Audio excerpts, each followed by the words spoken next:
Copy that, Nav. We'll get an answer to you in a minute. I'm going to talk to Megan about this.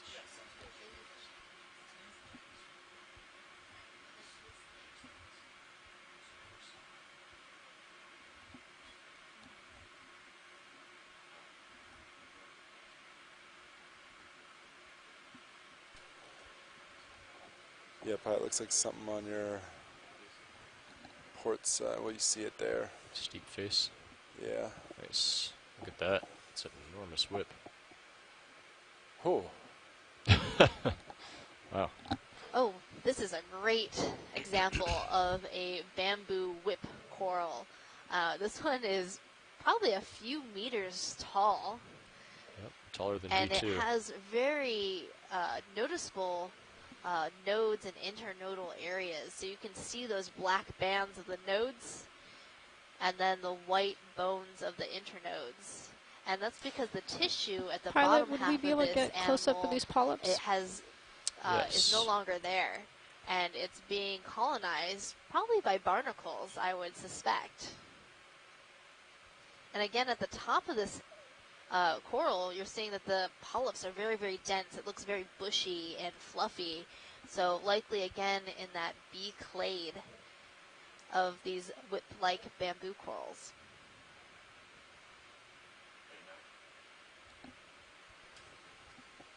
Hey, Washley.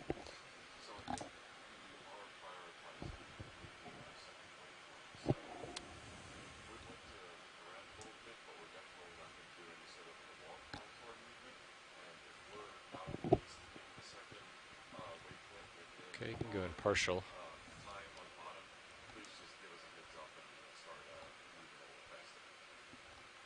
Copy that. Yeah. And yeah, we'll get a better gauge as we continue on, but I'll keep you updated. Awesome, thank you. And I won't be on mute next time. Thanks.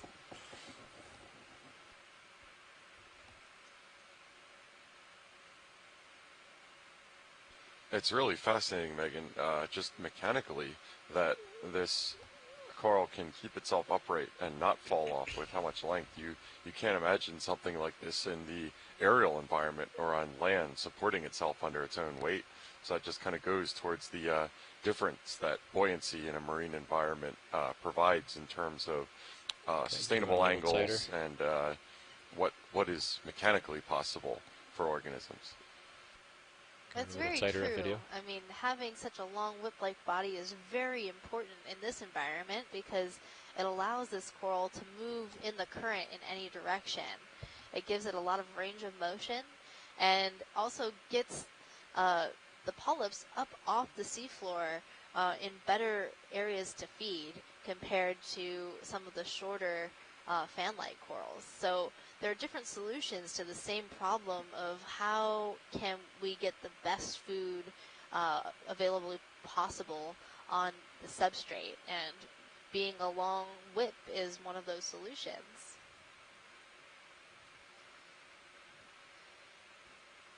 And it's not just the bamboo corals that you see this whip-like body form within the corals.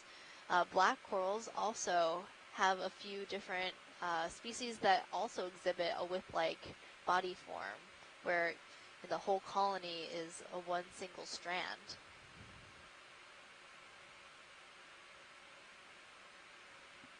All right, Pilot, I think that's good. And definitely, to my knowledge, not anything that you see in the shallow water environment either. Is that correct for reef-building corals that you might see in the photic zone? The ridge is a priority to get to. Okay. So in the for the photic ridge is zone, going to you be most often see hard 255. corals, those scleractinian corals If you forming feel comfortable, we can start large moving along that. aggregations in coral reefs. But there's also let me just peek out there, the more that might be Gorgonian flat style and sedimented, corals, so like maybe we the should bamboo corals, the black corals, and those are also in just shallow keep hugging water. this ridge. So Yeah, whip-like take a black look corals can also be observed But yeah, on shallow water quickest coral direction reefs. So based it's on not high exclusive pack to the ridge deep is going to be sea. 255. I guess Lars is almost looking there anyway. Yeah, I'm at 247.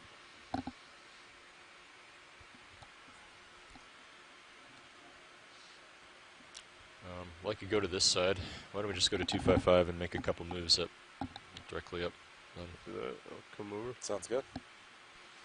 Yeah, so we're And shifting then, the position of Deep since we brought Discover it and up, Sirius we'll right do that now another to 15 meters at 255. get a better angle of Sure. ascent right now. Copy that. I'll put it in. Yeah, I'm sitting at 255. Great.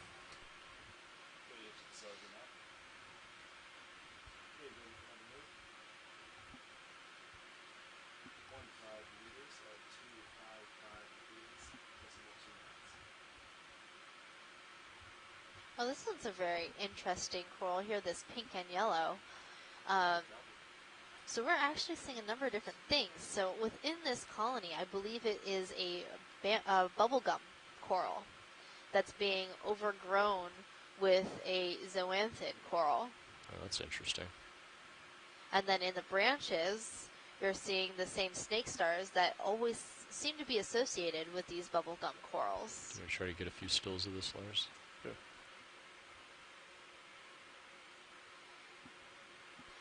That was some pretty good identification as we were even coming onto it.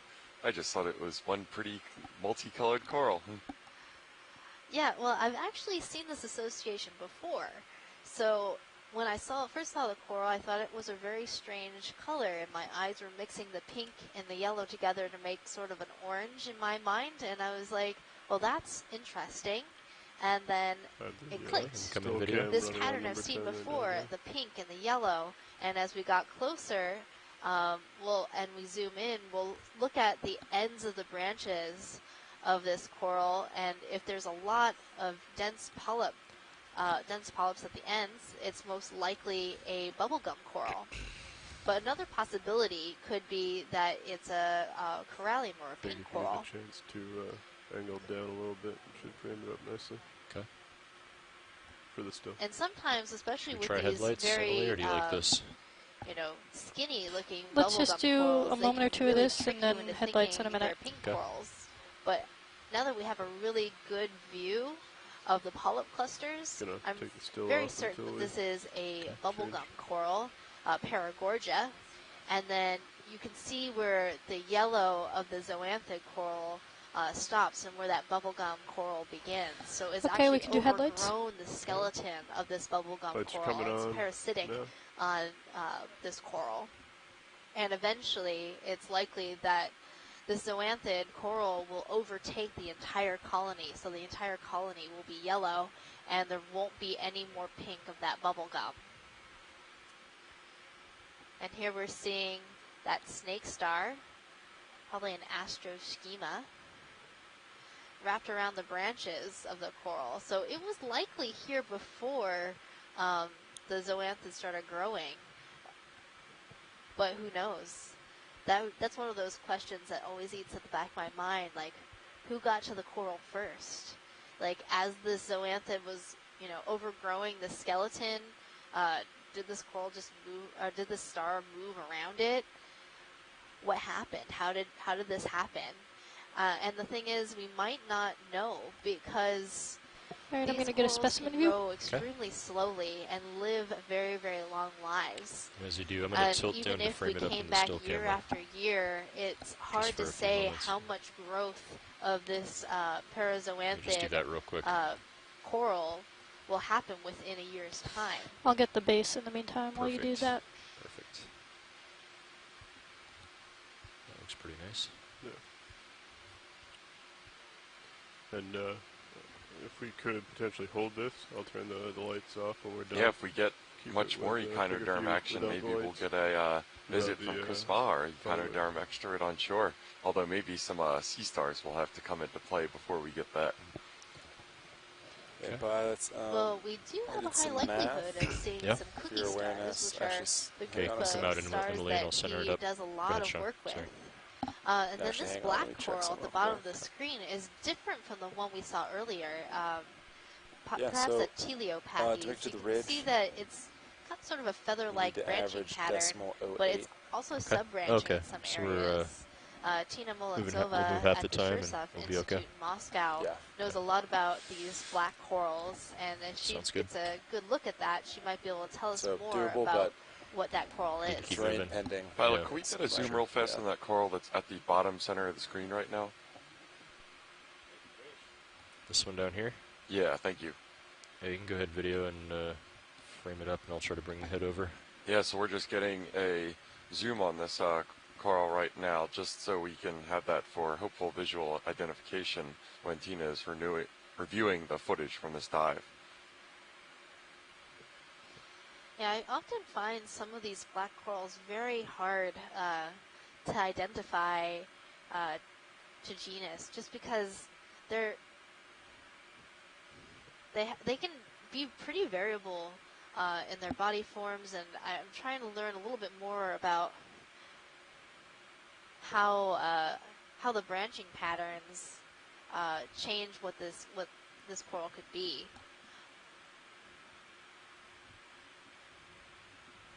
Another possibility is that it's a Stauropathes, which also is known to have sub-branching on the branches, so it has another, mostly a feather-like appearance, but with sub-branching.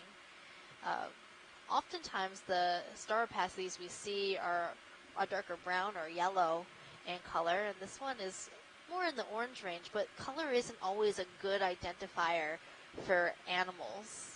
A lot of times the coloration of the polyps can be dependent on what they're feeding on. And it's that reliance or lack of reliance on color and how tricky it is that makes it important that when we're down here, the color that we're seeing from Deep Discover and Sirius's cameras are as true color as we would get on shore. That's why before every dive, when we're close to the bottom in the environment that we'll be, we make sure to do a color balance of the cameras before we get onto bottom.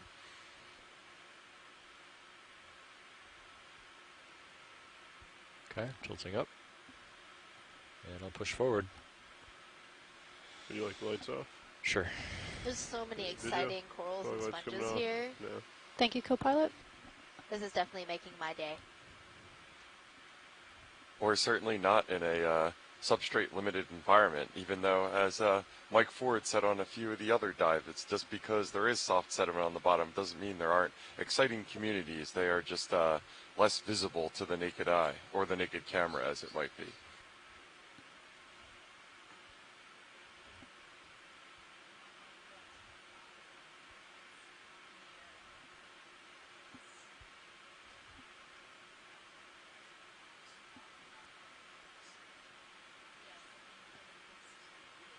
Maybe another. Yeah, I'd feel good to keep going. Looks pretty good out. About 20 meters. Yeah, I think we can do that. Copy that, and I'll keep 255. Copy that.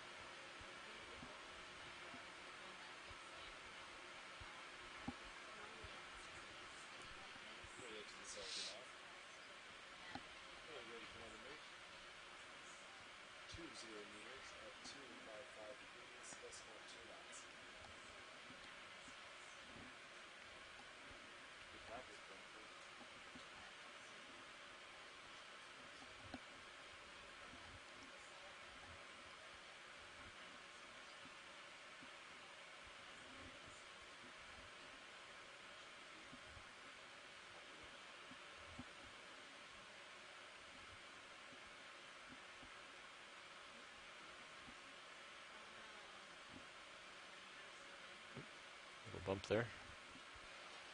Yeah, so we're transiting upslope. We are just getting above 2,100 meters. We had about 2,150 was our landing depth, so we are making our way upslope, and we're trying to make our second waypoint, which is at approximately like a pretty 1,800 meters water depth, to get a relatively accurate, I shouldn't say accurate, relatively complete transect of this environment up the ridge arm of the seamount that we had planned.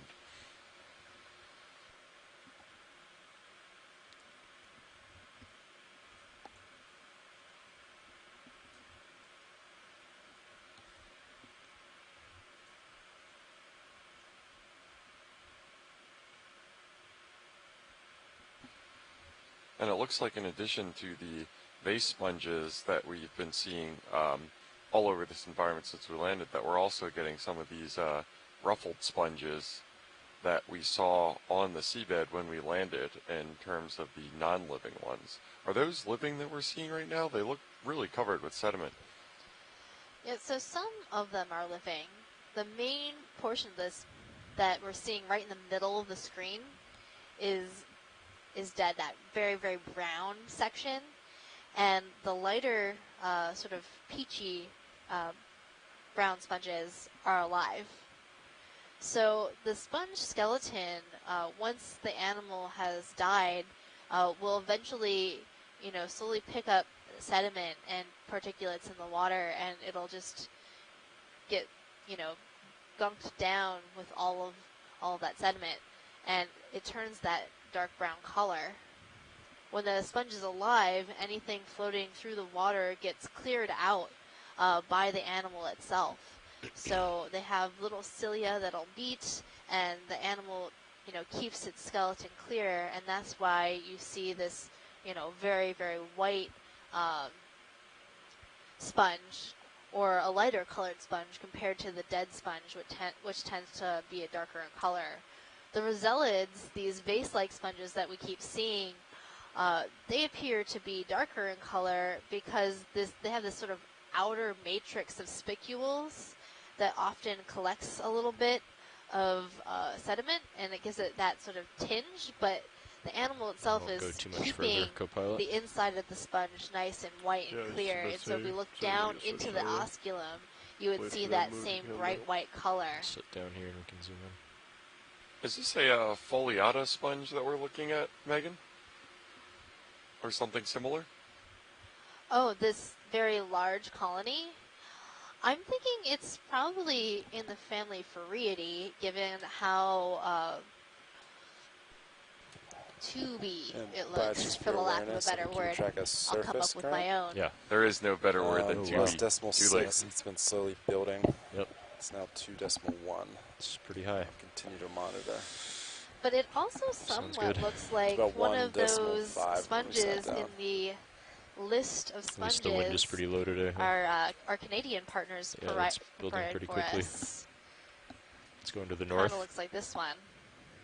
Which will take us parallel to the slope. So there was one unknown glass sponge that they sent us a picture of in hopes that we might find and be able to collect something similar during our expedition. And do you think that's two different kinds of sponges? How you see the one looks almost like a fractal pattern of the other with just smaller but a similar amount of osculi? Is that the word, or is it just osculums? I would probably say osculums. I'm actually thinking we're seeing maybe 3 different sponges. You have this sort of with the ship.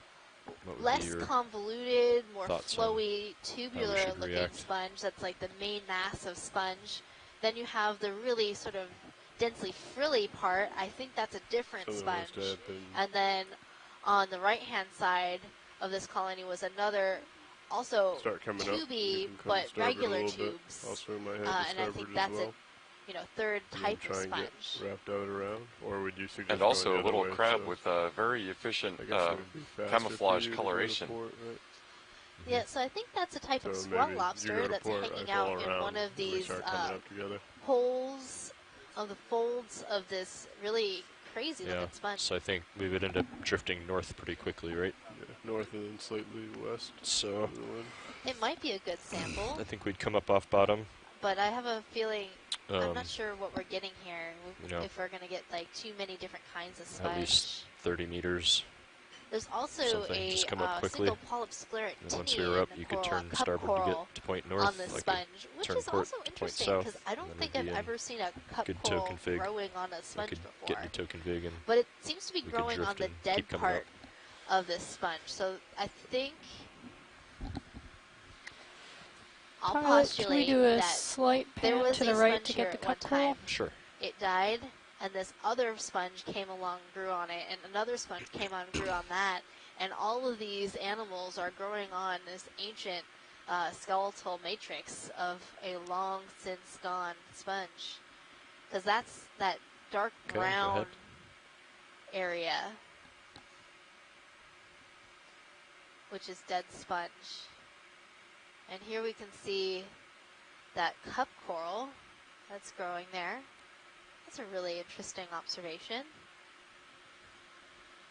Yeah, you just talked a couple of minutes ago about suitable substrate for sponges and corals, and denser being better, generally speaking. A sponge isn't something you would intuitively think of would be dense enough for it to get a good hold fast, but apparently in this case it works. All right. We've got some more leash. Can't argue with results. So whenever you're clear video, we'll move forward. Video coming out.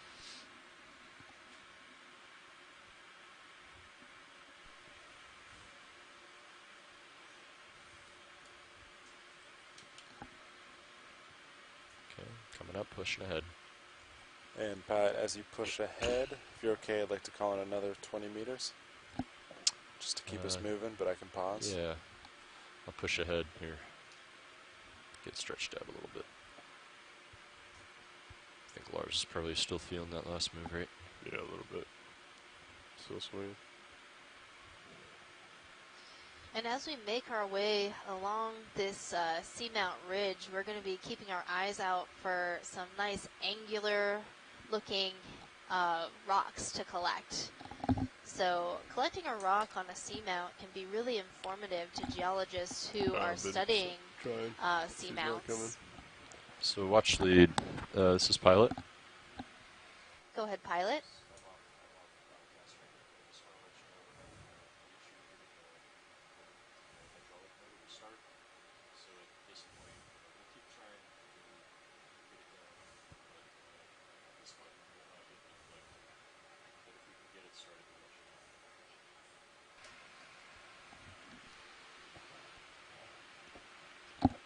Alright, pilots. Sirius looks clear. Looks good. Yeah. Yeah, I feel good for another 20. Sure. Coming up.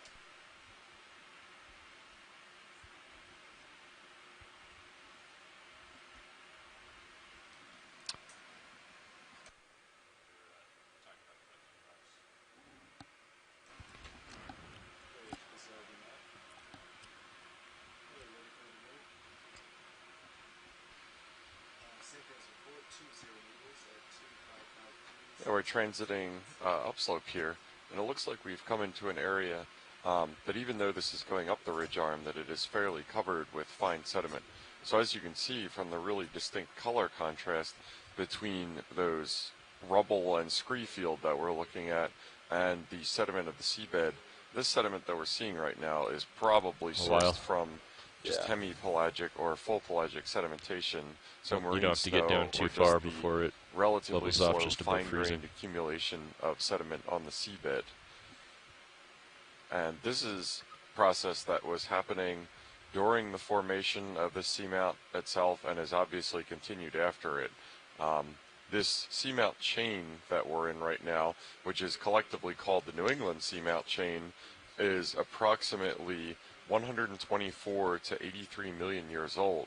And it was really interesting for me to learn, I don't know too much about seamounts, I've been learning a lot on this expedition, that the earliest seamounts in this chain are in fact not seamounts at all. They are just mountains, the White Mountains of New Hampshire. And those ones are towards the 184 million year old end of the chain, when Bear Seamount is probably about in the middle and is dated to approximately 100 million years before present that it formed.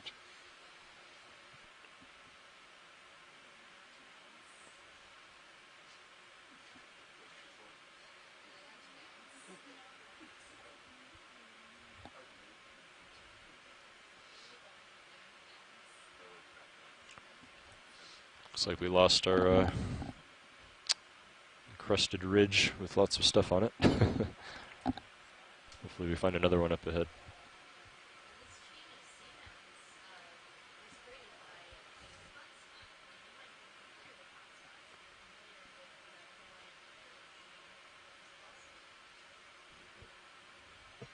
So this group of seamounts that is within our Canyons and Seamounts Marine National Monument is actually a part of a seamount chain that was created from a hotspot. So you might be familiar with hotspots if you're familiar with the Hawaiian Islands chain, which was created in much the same way.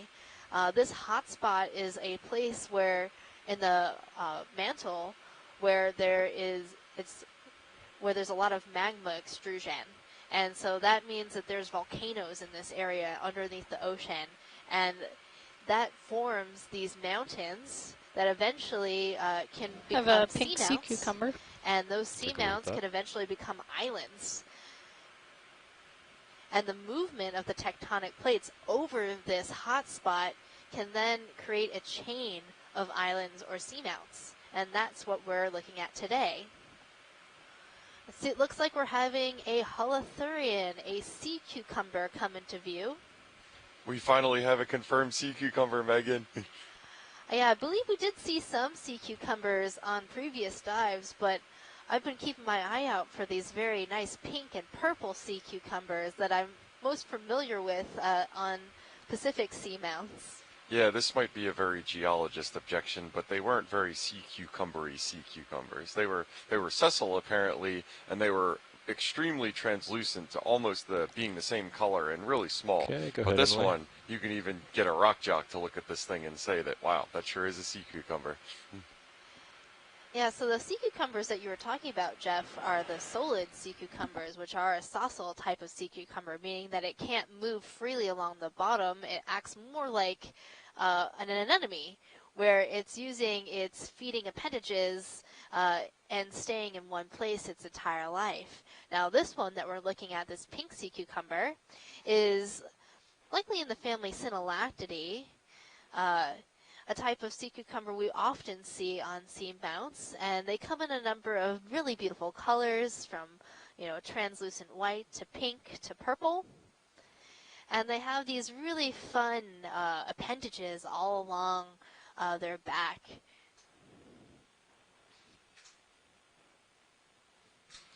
And I've definitely noticed from my biological oceanography classes during my undergrad that it seems that no creature in the undersea environment gets more analogous land names than sea cucumbers, where those protrusions tend to form these characteristic shapes, and so they get names like sea hares, and as I learned on this expedition from one of our video teams, sea pigs.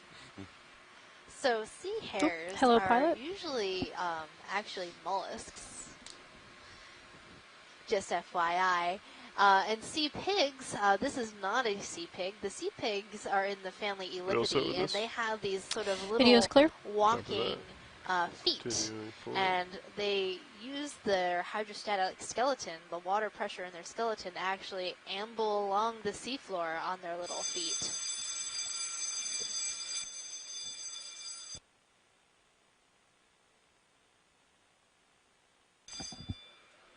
Just give it a second. Maybe they'll make the announcement. Okay.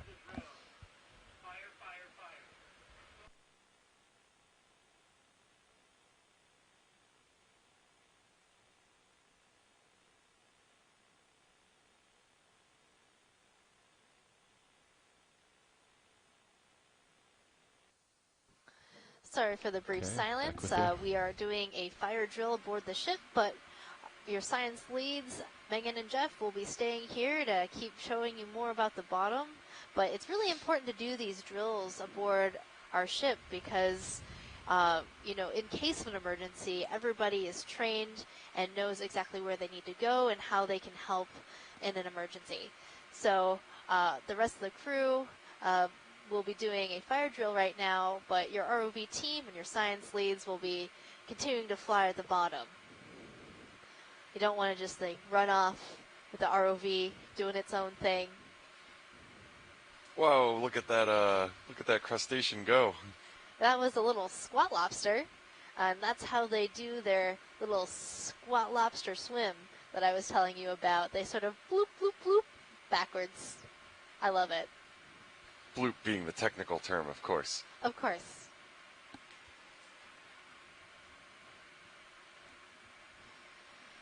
Something purple coming so unlike in when we center first left. landed, we saw a lot of Very consolidated small hard above substrate. the Right now, stock crinoid. the substrate on the bottom is what we would call a talus field interspersed amongst a lot of soft sediment. And we often see this on seamounts because they're formed by volcanoes, and the basalt can become unstable at certain points. You can see where a lot of the rocks have there broken to the off right. and tumbled down slope Yeah, and I can collected come to the other in side of that these if you low-lying like me to. areas. Absolutely, and as we said at the beginning of the dive, Jason Chater of the USGS provided some context on this seamount. It was really distinctive along the top of the seamount that it looked like there was one side of the seamount that was higher than the other, and that's actually believed to be evidence of a landslide that had happened at some point during the past. So along this area where we're kind of right Maybe a at the cloud coming upper through lower here, boundary of that failure plane, it's no surprise Stand to by for see that to all go this through. evidence of debris on the seafloor from that event whenever it happened.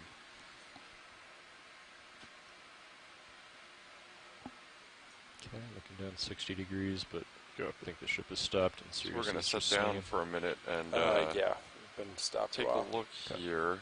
Once this sediment cloud hopefully subsides in a second. Looks like we have a little purple seeing thing on the seabed. instantaneous jump up to like 2.4, 2.5. The surface current. Well, it Oh, is the a little purple thing. ADCV. Yeah. Yeah. I'm not entirely convinced it's alive.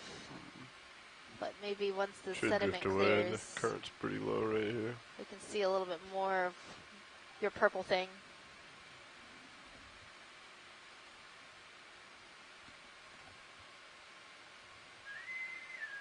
On the Explorer, we have a full muster, we have a full muster.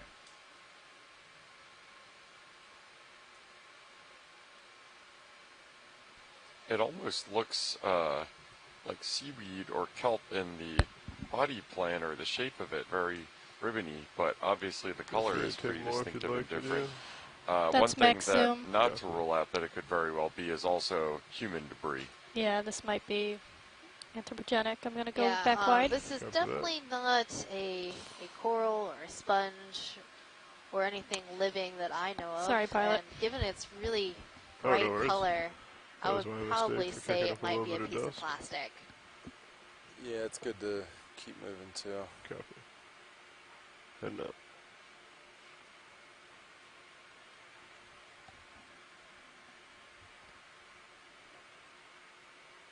Or, as this plastic is described by the OER's science advisor, Scott France, on land, artistic trash, to be sure.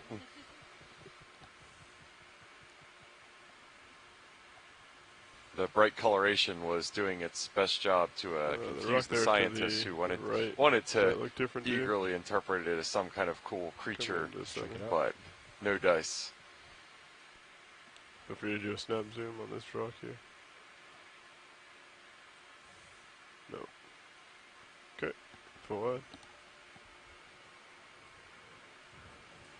Continue up. Yeah, and a lot of these smaller rocks that we see are encrusted with, I believe, what are demo sponges that we made a collection of a bunch of dives ago. I believe when we were still in Canada. They seem to be pretty ubiquitous, and that's kind of a just very first order rule of thumb metric for how long these rocks have been in place. If it's been long enough for a sponge to be growing on it, and the sponge to be still living.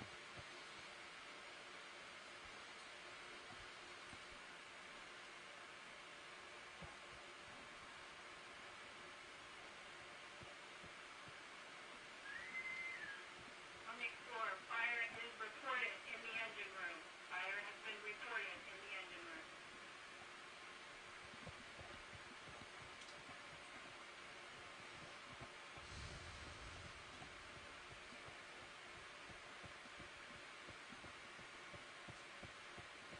Yeah, and we saw a couple of those other bright orange squat lobsters as we were making the descent. And as I've done more of these expeditions, it's become really distinctive to me that pearlescent, eerie, almost ghostly color of a sponge. There's almost no doubt that Alright, when we see pilots, that even fairly far off from stop the for a while. ROV, How do if you that's feel what we're about another seeing, 20 as you meters can ahead? see in the lower left right Doing another now, 20? with a couple associated You think? crinoids and sea stars along with it. Let's see. I might turn my head to starboard a little bit. Sounds good. Do you want me to adjust? I'm still Why don't going you- for the beeline to the ridge, but we can always adjust. What do you think? Why don't you saddle the starboard a bit, Lars? Get that coming over. Maybe like a 260. So I'm seeing a number of encrusting demosponges hanging out on all these small cobbles and boulders in this area, along with a number of sea lilies, those flower-looking So a lot of times in this, crinoids based that on high pack, it on should the be bottom. about this. It's pretty consistent. Those are pretty But interesting organisms in in this my type book of terrain, a lot because of times we do see steps. Right. So they look sort of like corals sometimes. Thinking They can about trick it you looks into like it's thinking pretty they are, clear and you still. zoom in and it's a crinoid. Serious, so. yeah, I think on serious sonar, I mean your first returns are about 20 meters out, Yeah. but you can see over it. Yeah. So Do you want to do But 20 that again then? definitely is a think 20 is coral in our safe. sight right Okay. now. It looks Yeah. like maybe another one of those so I'll golden do 20 corals at that we saw 260. earlier, perhaps. I would hazard the guess that that coral is in the Plaxoridae family. So not a golden coral, but a different family of corals that doesn't have a real common name.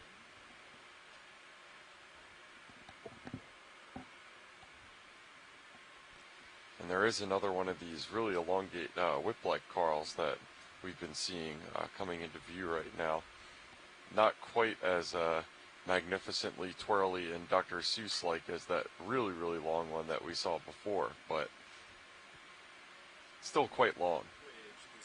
Those are our scale lasers right there in the middle of the screen that are about 10 centimeters apart. So that whip-like coral that we just saw was probably about a meter long if you unfurled it.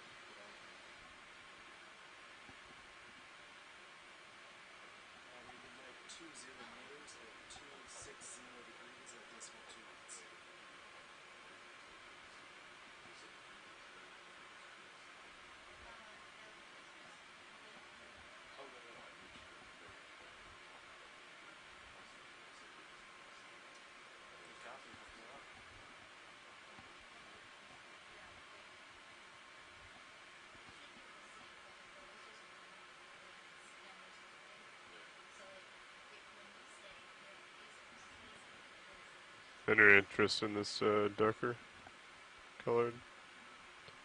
Ooh, I've Or the spotted a sea star? sea star. Looks like it might be a cookie star down in the lower left-hand corner on one of these small boulders. I believe Bridge might have it So over we're going to mic. zoom in and get a better look at this star. It's one of those stars that will summon Chris Ma if he's listening. Nice.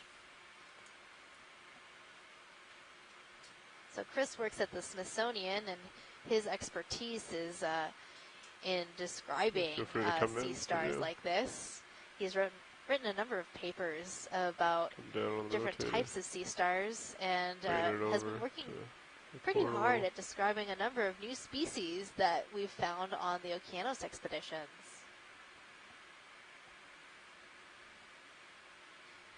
And as you zoom in, you might be able to tell why we call it a cookie star. It has like that very, like cookie cutter shape, like you just got it from the store, you put it on your sugar cookie, and you baked it, and now it looks delicious. Centering it up. Another one of the characters of a cookie star is you'll see these sort of pillow-like scales along the outside edge. Reported out in the generator room. Fire has been reported out. Hello, Hi, Gonna Chris. bring up the rotator a little. Sorry. Megan, and hi, Jeff. How are you today? Thanks for the. Oh, we're doing pretty good now that we're diving on Bear Seamount. Yes, I've been following fastidiously. And I heard your earlier shout out. I was busy with something, but thank you for tuning in to this new little goniast. Well, probably not that little now that I'm looking at it. So the more I look, the more it looks like something vaguely like an animal called Is that full zoom? Cladaster, or No, I'm waiting. possibly You let me know when you're centered up, okay? it might even be Circeaster. I need to. Unfortunately, it's Yeah, go ahead, it's man. tilted at this weird angle, Okay. but it has those long arms, and it has pretty well defined marginal plates around the edges. Sea star taxonomy is sort of like a studying a three-dimensional puzzle. They're made up of just a number of plates that form around that basically form the body, like one of those puzzles that you see at the toy shop, but they go up instead of just out. And yeah, this one could be Circeaster americanus, which is highly variable, and this would be about the right depth, but this is low. This is fairly deep for them. So Goniasterids, this group of sea stars, they're also the most diverse of all the sea star groups. There's like 65 genera, and there's like 270 species. And there seems to be more every time we turn around and look through the deep sea. So sometimes it's very difficult to know whether this is something that's known or something that isn't, because they all are kind of defined based on sort of very subtle characters from time to time.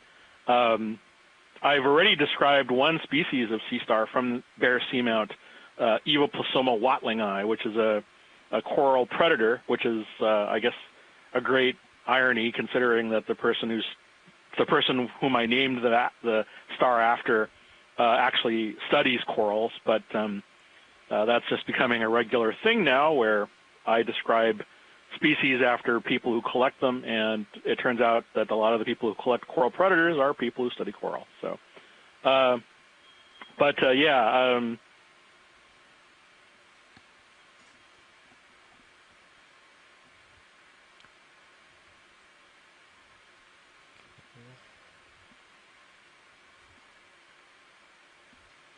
Chris, are you still on the line?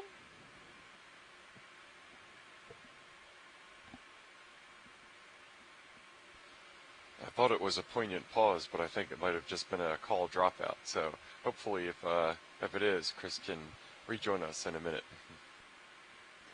So I believe that sea star Evoplasoma watlingi is named after Les Watling from the University of Hawaii, who studies a bunch of different types of corals, bamboo corals and chrysophoragic corals. And we've often seen these types of stars feeding on those corals. And you might want to collect a piece of coral, and then you also get a associate, either an associated predator or associated commensal organism with that collection. And oftentimes during our expeditions, we try to make collections of both the main specimen that we're interested in and their associates, because these associations between different organisms are really important to understanding the entire ecosystem that we're looking at.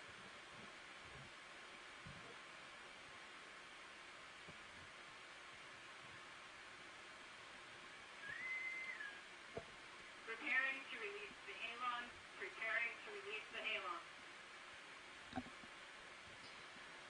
So those of you at home, if you keep overhearing some announcements on your feed, we are just doing a fire drill today, so please disregard anything that sounds scary. This is just a drill, and it's really important for our crew to practice doing fire drills just as you did in school, so that it could be very dangerous on a ship, a very enclosed area in the middle of nowhere, so we need to be prepared for any type of hazard or danger that might arise. Yeah. Absolutely, Megan. I like to think that we're pretty dedicated to our craft, but if we didn't have the preface of this is a drill before all these announcements, we would be right along there with them. We're not going to go down with the ship describing our very cool rocks and corals and sponges. Oh, and urchins as well, as I'm going to add to the list. It looks like we have one of these coming into view. And this looks like a familiar face that we're seeing right now, unless it's just something that looks like it. It certainly appears to be one of those distinctive pancake urchins that we've seen at a number of other sites. Can we get a zoom on that urchin, please? Sure.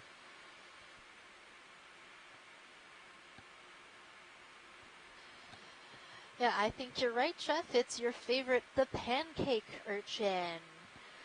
So this urchin is in the family Echinotheridae, and if you take a good look as we zoom in at the ends of the spines near the bottom of this urchin, they have these little hooves or little boots. And that helps the urchin move quickly across the sediment. And they're called pancake urchins. We learned from Chris Ma, who just called in, that when they were first collected through dredging operations, back before they had ROVs and submersibles that could go down this deep and view these animals in their natural environment, that these animals, when they come up, their skeleton is very soft, so they end up squishing flat and looking like a pancake. But we have thus learned that these animals actually have volume to them.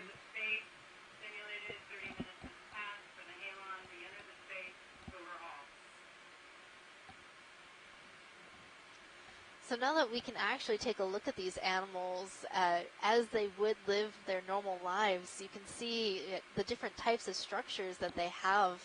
And just imagine, you know, if you were back in like the early 19th and early 18th century trying to study these animals. Can we do a slight tilt down to get the booties? Compared to actually seeing them live. Like imagine if they were able to come here now and experience what we're experiencing. It would just blow their mind. No, that's good. Thank you. That would be really cool. And I tell you what else is distinctive about this pancake urchin is the coloration. The ones that we were seeing in Canadian waters and in northern New England when we made our transit down into U.S. waters, were this really distinctive bright purple or very, very deep wine red color, and it really distinctively clashed with the hooves, which still were white. So this is, I believe, the term that biologists use is a different color morph of the same species. It very well could be a color morph of the same echinotherid species. You know, we've seen these types of urchins come in all sorts of shades of purple, pink, and white. And it does look very similar. And a lot of times we can see this color variation without a change in species. In the same way you have, you know, different skin tones across different people. Just trying to be a little careful. But, you know, color can also be an important characteristic for other species. And the only way to really understand how these color morphs are different or how, if these are different species, is to actually, you know, compare them. And we have a number of different specimens that are archived at the Smithsonian and other institutions. The fire is out of control. The fire is out of control. We are moving to abandoned ship. Abandoned ship.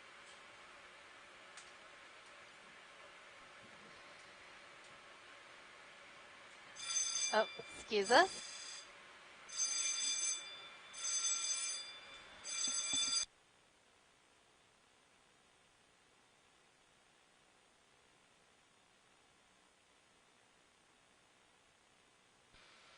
Pilot, when you get a chance, could we look in that little hole over there to the top left? This is a drill. This is a drill.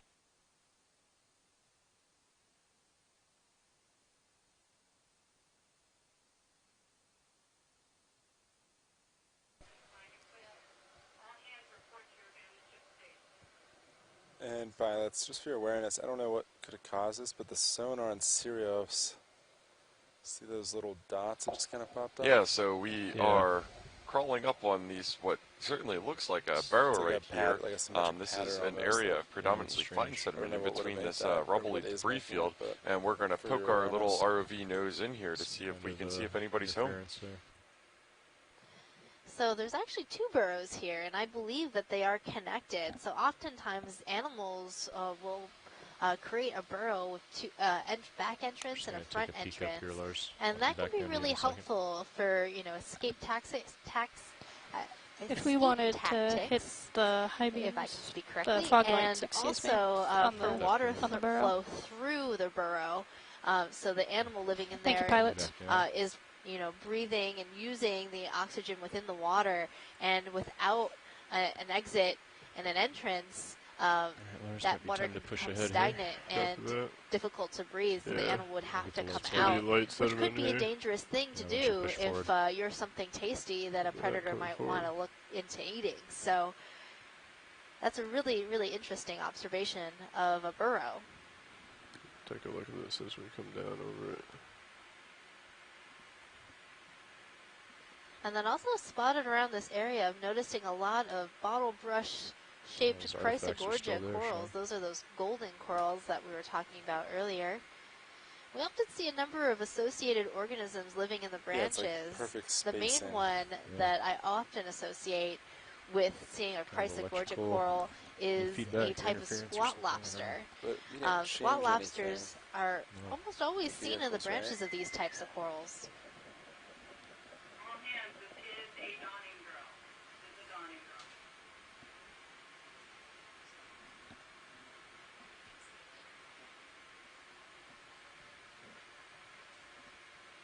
Other organisms that you see associated with those types of corals are often small animals like amphipods or brittle stars.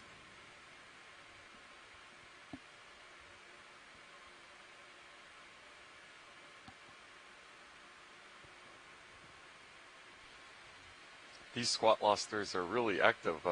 We could see them moving around a lot more than some of the other varieties that we were seeing in previous dives. It seems that they're very skittish around Deep Discoverer, which probably looks like a extremely large apex predator to them. No, they're off.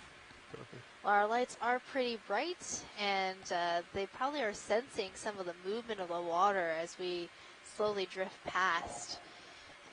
And those squat lobsters we keep seeing are in the genus Munidopsis. Those are those larger squat lobsters. So you weren't really setting down at all, were you, co-pilot?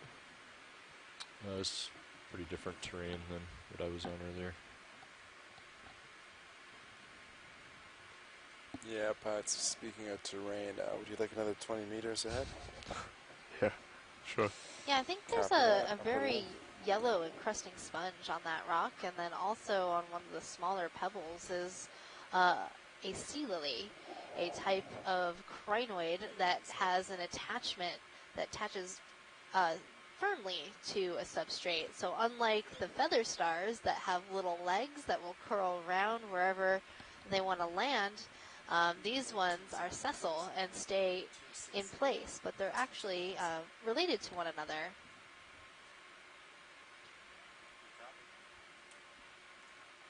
And we can also find these animals in the fossil record. They've been around for a really long time. So archaeologists and people studying rocks are often pretty familiar with these animals.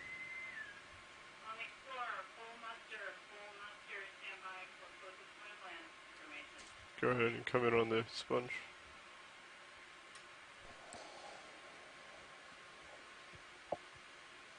Yeah, Dan, it looks like there might be to the port side. Yeah, of this D2. definitely looks Looks like maybe a pretty little drop similar off to and then some of it the picks it demo up. sponges that we've seen at previous It's pretty sites. far out there. And it has that really distinctive porous structure that is the hallmark of all sponges. That's their method of living, is because they don't really have too much of a developed digestive system or anything. They rely on water currents moving through their bodies, and then little appendages moving the sorting stuff out of the water column as it moves through them. And it is really interesting, as you mentioned, the very spiky nature of this encrusting demosponge, and I believe those are the spicules sticking out. Stand by for closest point of land, Nantucket Island, Massachusetts, bearing 305 true, 315 magnetic, 143 nautical miles. Nantucket Island bearing 305 true, 315 magnetic, distance 143 nautical miles. All stations now copy. Sorry for the interruptions. Our drills will be complete shortly, but there might be a couple more announcements. Just bear with us as we keep exploring the bottom. So as I was video's saying, clear. This sponge, those are likely the spicules sticking out, and it's definitely a different type of encrusting demosponge that we've seen before. There are some other small demosponges encrusting these rocks that are also yellow. So it's really cool to note the different variability within these different kinds of demisponges that we're seeing spotted all over the place. But it's also very hard to collect and study those demisponges because they encrust so closely to the rock. Removing them and being able to study the structure of the sponge can be very difficult. Yeah, and these crinoids definitely look familiar with fossils that I've seen previously. And it should be noted that this would probably be a pretty poor area for fossil preservation in the future, given that the substrate that we see is relatively coarse, either this bottom sediment, this sandy material, as well as the rocks and debris that you see. Generally speaking, for preservation, especially for soft parts of the animal, you need fairly rapid deposition in a fine-grained sediment environment for preservation. We'll just hold on a second, and then we'll leave. So these crinoids could be in the family Proisocrinidae.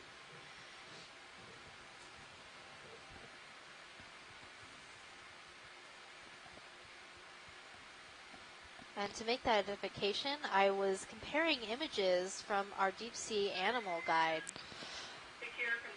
Okay.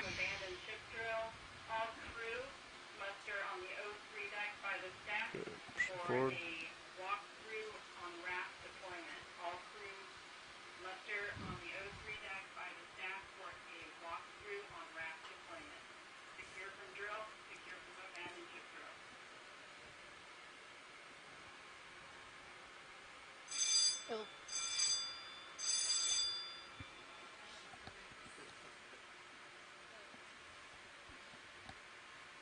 Okay, we are now secure from our drills, I believe, so hopefully we won't have any more abrupt cutouts or anything of audio.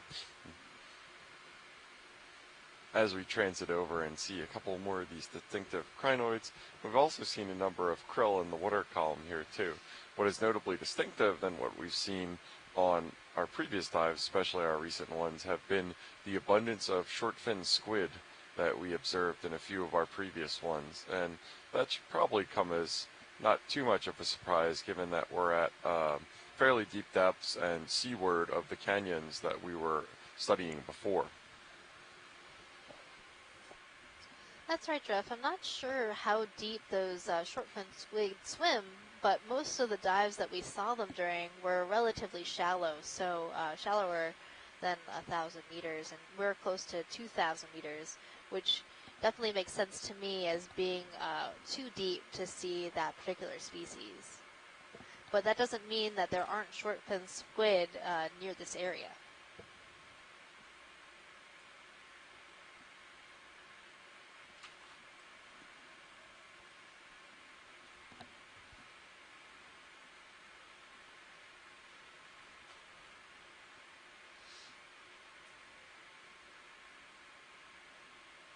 So if you're joining us recently, or maybe if this is your first dive this expedition, this is EX1905L2, the Deep Connections expedition. And we called it Deep Connections. We settled on that name as kind of a couple of meanings. The physiologic or physiographic features that we're doing these dives on are submarine canyons, which we focused on to date, as well as seamounts for what we're currently diving on.